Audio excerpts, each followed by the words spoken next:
Mazkur loyihamiz Samarqand viloyati Nurobod tumaniga qilingan. Mijozimizning ismi esa Olmos aka. Qayerdanligini aytmaymiz, qolgani sir bo'la qolsin. Bilamizki, Nurobod tumanida yerlar anchagina katta-katta. Hozirgi loyiha qilinadigan yerni o'zi ham 35 sotixni tashkil qiladi, lekin biz mana shu loyihamizni mo'ljallab berganmizki, bu loyihamiz bemalol 5,7 sotixli yer maydoniga joylashtirib yubora olamiz. Darvoqe, assalomu alaykum. Sizlar bilan har doimgidek Kamina Mehroj va kadr ortida quruvchi jamoasi. Loyihamizning umumiy o'lchamlari ko'cha tomonidan 23 metr 30 santimetrni tashkil qilsa, ichkariga qarab esa 24 metr va 60 santimetrdan iborat. Loyihamiz o'z ichiga bitta mehmonxonani, 3 ta yotoqxonani, bitta oilaviy xona, 2 ta umumiy koridor va 2 ta sanuzel bilan birgalikda bitta podval qismini hamda qo'shimchasiga o'zining chiroyli landshaftli zonalarini oladi. Do'stlar, kanalimizni yo'qotib qo'ymaslik uchun video ostida podpisatsiya tugmachasi bor, o'shani bosib qo'yishingiz shart bo'ladi, chunki biz kuniga foydali va qiziqarli uy loyihalarini chiqaramiz. Agarda sizga bizning faoliyatimiz yanada qiziqroq tuyulsa, bizni Telegram kanalimizga bemalol o'tib olishingiz mumkin. Telegram kanalimiz esa video ostida opisaniyada qoldirib qo'yilgan. Mana shu loyihamiz sizlarga yoqsa, video davomida buni to'liq loyihasi va vaholanki chizmalari, elektrika, santexnikasigacha hammasi qilingan va bu demak loyihamizning chizmalarini o'zimizga bog'langan holda olishingiz mumkin. Bog'lanish uchun esa yuqoridagi raqamlar xizmatingizga muntazir. Sizga ham chiroyli interyer hamda eksterior dizayn xizmatlari va sifatli arxitektura xizmatlari kerak bo'lsa ham xuddi mana shu raqamlarga qo'ng'iroq qilishingiz mumkin. Juda ko'p gapirib yubordim va biz loyihamizni tushuntirishni boshladik. Loyihamizni har doimgidek ko'cha tomonidan ko'rinishdan boshlaymiz. Ma'lumot uchun aytib qo'yamiz, ko'cha tomonimizda aslida yerimizgacha bo'lgan masofa ham kamida 10 metrdan kattaroq yerni tashkil qiladi. Lekin biz videomiz juda ko'p cho'zilib ketmasligi uchun bu yerni qisqartirib ko'rsatishga demak harakat qildik. Uyimizning fasad qismi 23 metr 30 santimetr. Buni menimcha 4-marta aytyapman. Demak, uyimiz uchastkamizning chap tarafiga tortib qilingan. Ko'rib turganlaringizdek, uchastkamizning o'ng tomonida ham qo'shimcha uy egasining yeri qolganligi sababli bu yerni biz zabor qilib tortib qo'yganmiz. Lekin ko'rib turganlaringizdek, uchastkamizning 3 ta tomonidan ham ko'cha o'tgan, ya'ni zabor qilingan tarafda ham ko'cha bor. Ikkinchi, ya'ni chap tarafda ham ko'cha bor va asosiy xuddi mana shu ko'rib turgan tomonimizda ham kattagina yo'l o'tib ketgan. Uyimizni tashqi fasad dizayni esa xuddi mana shunday umumiy ko'rinishga ega. Uyimizga kirish darvozasi esa o'ng tomonda qoldirib o'tilgan. Mana shu darvozadan ichkari tomonga qarab yuramiz. Bu yerda esa bizni naq kattaligi 71,5 metr kvadratga teng bo'lgan navesimiz qarshi oladi. Naves demaymiz, darvozaxona desak to'g'riroq bo'ladi. Darvozaxonamizni esa xuddi mana shunday qo'shimcha dekorlar bilan chiroyli qilib ketganmiz. Albatta, xuddi mana shu loyihalarimizda ko'rsatilayotgan darajada chiqarib berayotgan bizda ustalar xizmatlari ham mavjud.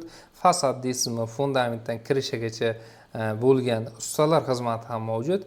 Mana shu ustalar xizmatidan agar foydalanmoqchi bo'lsangiz, bizga qo'ng'iroq qilishingiz mumkin. Biz esa ustalarimiz bilan birgalikda, ya'ni hamkorlikda uy loyihangizni nafaqat chiqarib beramiz, balki mana shu loyihani xuddi o'zidek qurib berishga ham kafolat beramiz, ya'ni o'zimizni prorab ustalarimizni yollash orqali.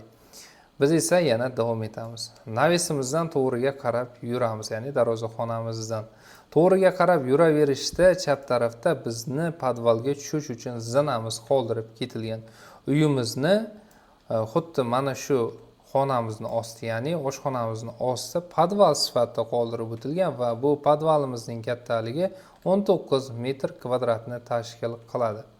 Podvalimizga kirishimiz shart emas, chunki bu oddiygina podval har doimgidek. To'g'ri desa, bizning asosiy mehmonxonamiz qoldirib ketilgan. Mehmonxonamizning kattaligi 28,7 metr kvadratni tashkil qiladi. Xuddi mana shu katta eshiklardan ichkariga kirganimizdan so'ng bizni ichkarida kattagina mehmonxonamiz qarshi oladi. Xuddi mana shu joyda stop. Ya'ni do'stlar, ko'rib turganingizdek, uyimizning ichki interyer dizayn xizmatini olmagan bo'lsak-da, siz aziz muxlislar uchun va aynan mana shu mijozimiz uchun ichini chiroyli qilib to'ldirib berganmiz. Bu esa bizdan qo'shimcha vaqt, kuch talab etadi va shogirdlarimizni anchagina ter to'kishiga sabab bo'ladi. Mana shu mehnatlarimizni hammasini mukofoti sizdan bir dona yoki video ostida uzoq qoldirish yoki demak video ostida agarda qo'lingizdan kelsa bir donadan like bosish bo'ladi. Biz esa mana shu like va uzoqlaringizdan ruhlangan holatda ijodimizni davom ettiramiz. Endi esa qaytamiz. Mana shu mehmonxonamiz ko'rib turganlaringizdek derazalari uyimizning hovli tarafiga qaratib ketilgan do'stlar. Mehmonxonamizda bemalol 10-15 kishini xuddi mana shunday chiroyli qilib mehmon qilib kuzatib yuborsangiz bo'ladi. Mehmonxonamizning eng ajralib turadigan tomoni esa asosiy uyimizdan alohida qilinganligi, ya'ni uyimizga xohlagan vaqtda mehmon kelsa bemalol kutib kuzatib yuborishimiz mumkin. Bizni asosiy uyimizga xalaqit qilmaydi. Bu esa asosiy binomizning old tarafdan umumiy holatda ko'rinishi. Ba'zi holatlarda shunday bo'ladiki, ya'ni bizni iqlimimiz anchagina issiq va qo'shimcha demak uyni oldiga navislar chiqarishni talab qilib qoladi. Xuddi mana shunday vaqtlarda agarda uyni oldiga navis chiqarsak, qandaydir uyimizni fasadi oddiy bo'lib qolishi mumkin, lekin mana shu loyihamizda shunga ozgina bo'lsa-da yechim qilib ketganmiz, ya'ni navisimizni kamroq qilganmiz, ham uyimizni oldiga soyabon bo'ladi va uyimizni fasadini ham o'ylagan holatda chiroyli qilib figuralar bilan berib ketganmiz. Buni esa o'zingiz guvohi bo'lishingiz mumkin. Ya'ni uyimiz old tarafdan xuddi mana shunday umumiy ko'rinishga ega bo'lib, o'rtada rim ustunlari bilan chiroyli qilib plyastrlar ishlab ketilgan. Zinamiz esa kattakon qilib, ya'ni to'liqligicha qamrab olinadigan qilib mo'ljalladik. Ya'ni o'rtadan ham ko'tarilsa bo'ladi va ikki yon tarafdan ham yuqoriga ko'tarilsa bo'ladi. To'g'rida esa bizni oshxona qismimiz qoldirib ketilgan do'stlar. Oshxonamiz xuddi mana shunday old tarafdan, ya'ni naves tarafdan kiriladi. Bilamizki, qishloq sharoitida ko'pchilik oshxonani uyni ichida bo'lishini xohlamaydi. Bu loyihamizda oshxonamiz uyni ichida bo'lmasa ham uyimiz bilan hamohang ravishda eng yaqin masofada xuddi mana shunday chiroyli qilib joylashtirib ketilgan. Uning ustiga oshxonamizning ichida bemalol tamaddi qilish imkoniyatiga ham ega bo'lasiz. Bu esa umumiy holatda oshxonamizning ko'rinishi do'stlar. Oshxonamizdan qaytib chiqamiz va o'ng tarafimizga qarab burilsak maqsadga muvofiq bo'ladi menimcha. O'ng tomondagi koridorimizni ichkariga kiramiz. Koridorimizga kirganimizdan so'ng chap tarafda prixoshka shkafni ham esimizdan chiqarmaganmiz. O'ng tomonimizdagi birinchi eshigimiz esa bizni kattagina bolalar uchun ajratilgan yotoqxonamizga olib kiradi. Bolalar yotoqxonasi umumiy xuddi mana shunday ko'rinishga ega do'stlar. Shkaflar, qo'shimcha yotoq joylarini mo'ljallab qo'ysangiz bo'ladi bu yerga. Xonalarning ichini xuddi mana shunday qilib chiroyli qilib loyihalagani uchun shogirdimiz Azizga yana bir bor rahmat aytib qo'yamiz. Endi esa bu xonamizdan qaytib chiqamiz va mana shu xonamizning orqa tarafida yana bitta demak bizni yotoqxonamiz qoldirib ketilgan. Bu yotoqxonamiz sanuzelga yaqinroq bo'lganligi uchun biz buni kattalar uchun ajratilgan yotoqxona deb tanlab oldik. Umuman olganda biz taklif beramiz, uy egasining o'zi ko'pincha hal qiladi. Qaysi xonaga bolalar, qaysi xonaga ota-onalar joylashishligini. Har kimning o'zini demak qarashlari mavjud. Endi esa bu xonamizdan ham qaytib chiqdik. Avval boshdan, ya'ni bir boshdan tushuntirib o'tadigan bo'lsam, eshigimizdan kirganimizdan so'ng mana shu chiroyli koridorimizni o'ng tarafida birinchi bolalar yotoqxonasi, undan so'ng esa ota-onalar yotoqxonasi mavjud. Darvoqe yotoqxonalarimizning umumiy kattaligi eng kichigi 18 kvadratni tashkil qilsa, eng kattasi 20 metr kvadratdan iborat.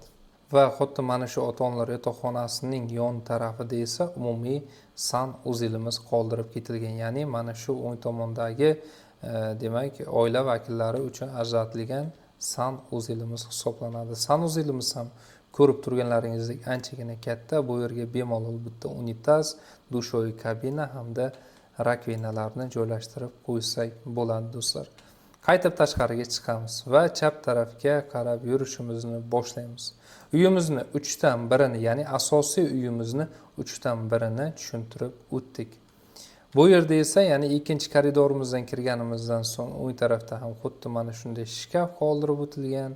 Chap tarafda esa yotoqxona mavjud do'stlar. Yotoqxonamiz bolalar yotoqxonasi bo'lib, bu yotoqxonamizning derazasi uyimizning old tarafiga qaratib o'tilgan va xuddi mana shunday umumiy ko'rinishga ega do'stlar. Yotoqxonamizni ichlarini ham o'zingiz ko'rib baho berishingiz mumkin. Salkam interyer dizayn ishlari ham qilingan desak bo'ladi. Bundan keyin esa yana davom etib koridorimizni to'g'risiga qarab yuramiz va chapdagi eng so'nggi xonamiz ham ota-onalar uchun ajratilgan yotoqxona va bu yotoqxonamizning derazasi ham uyimizning orqa tarafiga qaratib o'tilgan. Joylashuvi esa ko'rib turganlaringizdek. Bu yotoqxonamizdan ham chiqib yana to'g'riga yuramiz. Bu xonamiz oshxonani orqasida joylashgan xona bo'lib, bu xonadan ichkariga kiradigan bo'lsak, bu xonani ham bemalol bitta bolalar yotoqxonasi deb olishimiz mumkin. Yoki video avvalda aytib o'tdim, bitta oilaviy xona ham deb aytib o'tgandim.